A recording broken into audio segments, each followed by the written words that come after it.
Thank you. So I'm Levi Gundhert. As you heard, I'm from Southern California, and every time I come to Texas, I think, man, I would love to move to Texas. And I know that's what you all need, right? Another Californian move into Texas. But everything just seems better when I'm here. So I have aspirations of moving to the West Hill country outside of Austin. But of course, all my family is in Southern California, so I just dream about it. But it really is great to be here with you today, honestly. I've been doing, the virtual thing. I've been doing webinars for 18 months on Zoom.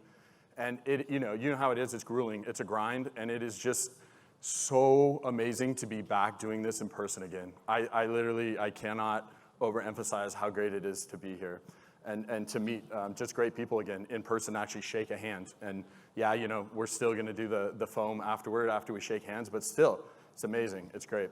So you just saw the video about intelligence, Recorded Future is an intelligence company, and I'm up here talking about risk and compliance. And the reason for that is because over the years, I've realized that intelligence is great, but if you can't tie it back into what you're doing, especially within the GRC function and governance and risk, it's not gonna have any impact, it's not gonna have any value. And so that's really what we're gonna talk about for the next 25 minutes here. So we actually wrote a white paper, Courtney Brammer and I did, and we published it a couple months ago, and she is great. She heads up cybersecurity case studies, and she has a huge background in risk in the financial services sector. And we wrote this paper because we think there's just a lot of ways that enterprises have opportunities to kind of reform governance, and they're kind of missing the mark. So we wrote this white paper, and if you have a second to download it, there's a summary. It's a pretty quick read. She's actually curated over 1,000 different case studies manually, where you can look at specific loss events from specific security incidents and see how those all tie back within her case studies. It's actually really impressive. So within that, those 9 points, I'm going to talk about 2 points in the paper specifically today because I only have a couple minutes, and we're specifically going to talk about risk and the board. So first off, I just want to acknowledge that you all have a tremendously difficult job, and I don't underestimate that job. I have never underestimated it. Cyber risk management is a moonshot. Hard stop. It's a moonshot. In the context of the technical complexity that you all deal with in your enterprises and the time and the resources that adversaries have, that's really what this is. Any sort of ongoing risk management is an absolute moonshot. So I just want to caveat everything we talk about first by saying that. All right, so point number one is compliance does not directly correlate to operational risk reduction. And what I mean by this is that, of course, there are things that have to happen when it comes to passing audits and making sure that you're compliant with whatever framework it is that you're using. And obviously, there's a lot of positives with pushing yourself up on the maturity model and whatever it is you're using. The problem that we found when we did our study is that over time, what happens is that you end up with a check-the-box mentality within your information security teams, which is, well, the framework says that we need to do X. So we'll go install X, and then we'll check the box, and we'll move on. The problem with that is if the framework says you have to build a fence out of bacon, or just a fence, and you go build it right out of bacon, you sort of can check the box, but you haven't really solved for reducing operational risk. The other problem here is that a lot of the frameworks that a lot of you are aligning to is that they only update every 18 months or maybe every 24 months, right? And depending on what sort of framework you're using, adversaries are moving much faster than the frameworks are updating themselves. So if the only way that you're measuring success is, where are we on the maturity level against a framework, that you may be missing an opportunity, right, when it comes to risk specifically. So in the paper, we pull out a lot of these sorts of examples in terms of, this is the event, this is the loss, this is the category, of initial unauthorized access, this is how they gained access, and then once they were in, this is what they did after they had access, and these were the loss amounts.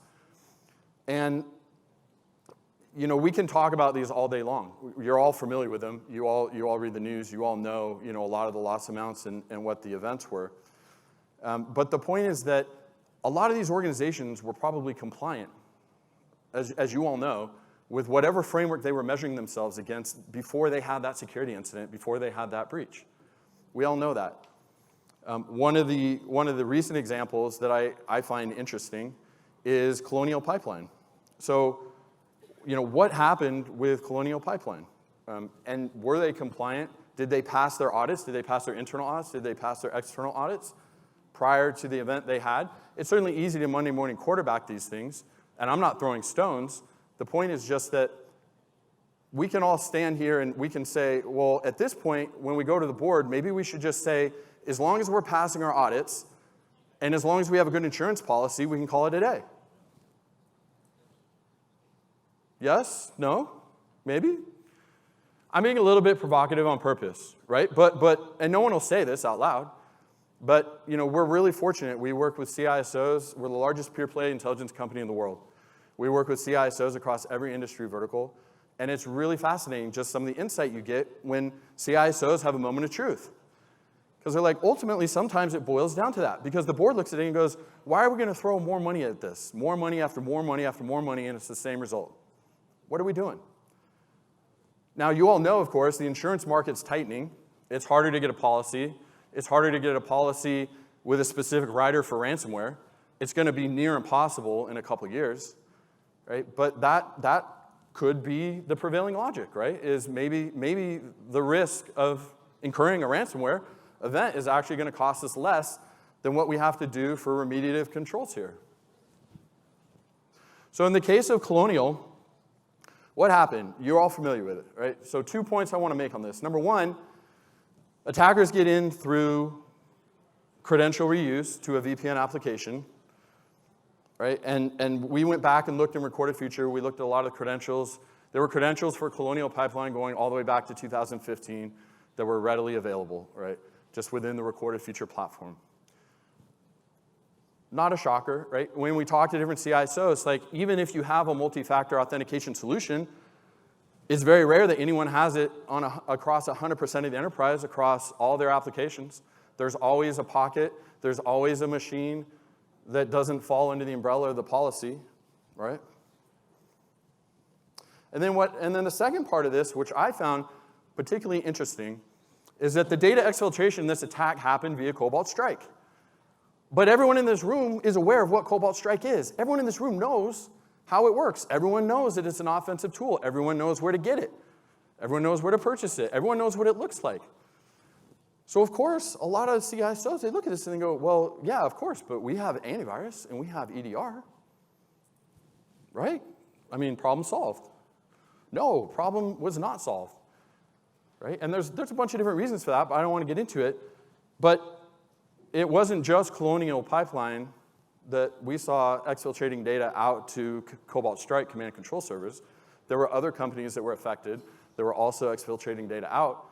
But for me, I've been in the industry a long time. It's very curious to watch tools like Cobalt Strike continue to be effective over and over and over again. Right? So again, coming back to the point, were they compliant? Did they pass all their audits? I don't know. But a lot of these organizations do. It doesn't necessarily mean that they're reducing operational risk in the ways that they think they are, just because they're able to check the box and move on. So in my head, in this terrible chart I put in here, this Venn diagram in my head, it looks something like this, right? When you're completely up to date, you're passing all your audits, you still have this left-hand side operational risk out there. And the point here is that enterprises need to really consider an alternative approach for the resourcing decisions they're making beyond just, we need to pass our audits. Of course you have to pass your audits. You're not going to be a business anymore if you don't pass your audits, of course. But in terms of ideal digital governance, there's a lot that can happen and probably should happen in terms of presenting two different viewpoints to the board here, which is, here's where we stand on audit compliance, but here's where we stand on operational risk. And these are two different circles, and yes, they overlap a little bit, but one does not necessarily equate to the other.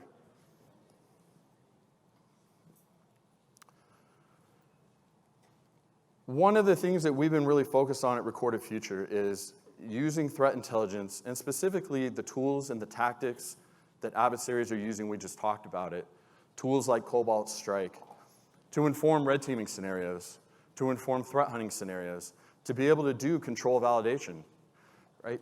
Because at the end of the day, the audit says we have to do a quarterly pen test. So we are going to do the quarterly pen test and move on. Control validation is we're going to test our controls every day or every week, every month against the latest adversary scenarios that are out there.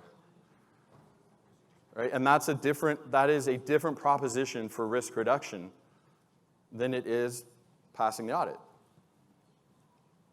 And again, the board may say, well, we don't want to do all that, and we don't want to invest all that. And that's fair, as we'll get to in the next point, as long as everyone understands the risk. All right? Another interesting thing, personally, that I find here is that there are a lot of tools that get open source pretty much on a daily basis now. New implant frameworks, new data exfiltration methods, DNS, whatever it is. And I know it's hard to see this, but what you're looking at is basically a list of new TTPs that were filed under research tools, and they are used as research tools or pen testing or red teaming tools, but they're almost certainly also going to be used to attack your network in the next couple months. And you can see the 7-day, 30-day all-time change here in terms of popularity for the code repository, and it's just a big hockey stick up and to the right. As more and more people become aware of these tool sets, more and more adversaries start to deploy them and use them. But are your teams aware of them? Are your teams actually able to do the control validation to understand if this new implant framework, like Sliver, is going to be successful against your security controls, whether they be process or technical or otherwise, right? It's a whole different mindset. It's a whole different workflow. So that brings me to my second point, and this is one I'm really passionate about. And we had a book out on the table. It's a quick read if you want to read more about it, but it's The Risk Business. And it's really about how to do better when it comes to quantifying risk. And this is really the takeaway, I think, for the board is that I have experience in the past. I've done a lot of this in terms of the risk matrix, the heat maps, the traffic lights, the high, medium, low, the red, yellow, green. Well, should everyone lose more sleep at night because something's a yellow or an amber? Do we lose more sleep or less sleep? How does that work? When you look at the heat map of risk, sure, you can prioritize the one that seems to be sticking out from all the other ones, but how much money should you spend on that? Right? Because ultimately, the business cares about one thing, as you all know. You all know I'm preaching to the choir. But the business cares about one thing, which is, are we going to lose money, and if so, how much? That's it, right? It may be operational downtime. It may be reputational risk. It may be a breach in credit monitoring. It may be paying your insurance deductible. Whatever it is, it all boils down to a number, right? Are we going to lose money, and if so, how much? So that's really what the board is looking for. They're really looking for the guidance on translate this for me. I read the headlines. I understand ransomware. I can see this company is bleeding. I can see there's impact. I can see it's hurting them. But what does it mean for us? Right? My favorite question from boards is, are we spending enough on security?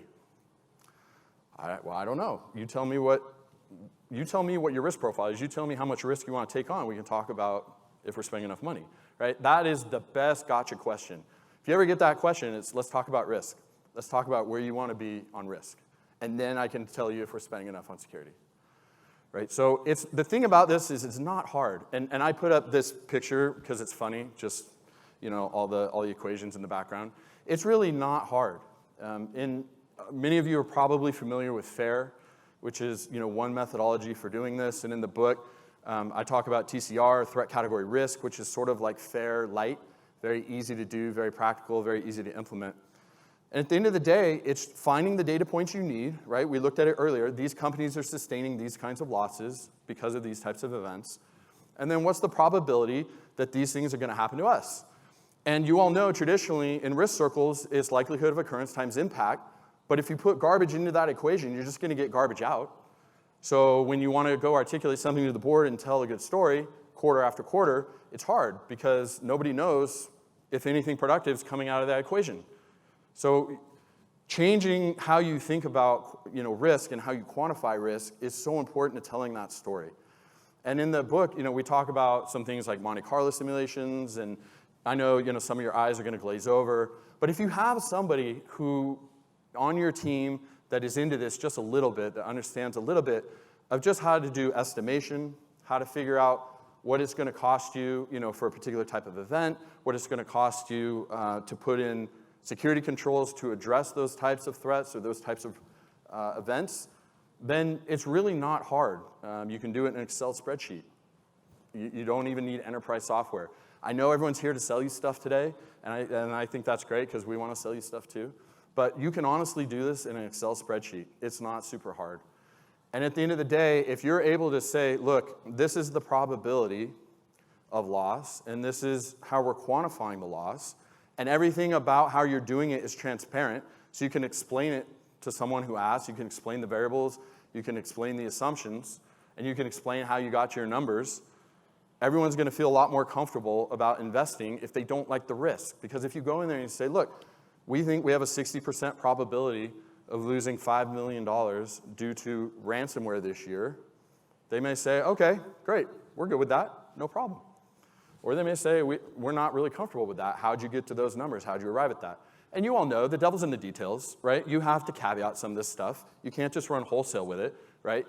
But the point is that if you haven't thought about quantifying risk, it's a great topic to consider because it's going to help you tell a better story to the board. It's going to help you tell that better story consistently, quarter after quarter. And again, in order to understand risk and calculate risk, you need two things. Number one, you need to understand how adversaries operate. So you need to understand what's moving, what's trending, what's evolving. And then the other side of the equation is you need to understand your own controls. But it doesn't have to be in detail. We talked about earlier. You just have to know this is our assets. This is where we still run Windows 2003. This is where we don't have AV or EDR coverage. This is where we're not patching the same way as everything else in the enterprise. Right? Just at a high level. That's all you need to start quantifying risk.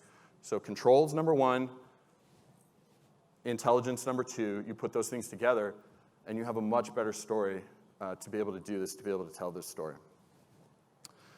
So just very last, I'm very proud of the team at Recorded Future. Instant Group is the name of our research team, and Recorded Future really is, just my last plug for Recorded Future, is really the best of machines and humans, and the humans at Recorded Future our Instant Group, and this is really how we've divided our teams up. It's nothing new, but we really do have a phenomenal group of people. So with that, I really do thank you for your time and attention, and if you have any questions or you want to talk about any and all things risk, it's my favorite topic. I know it's super boring for some of you, but I'm sort of living and breathing it these days, so thank you again.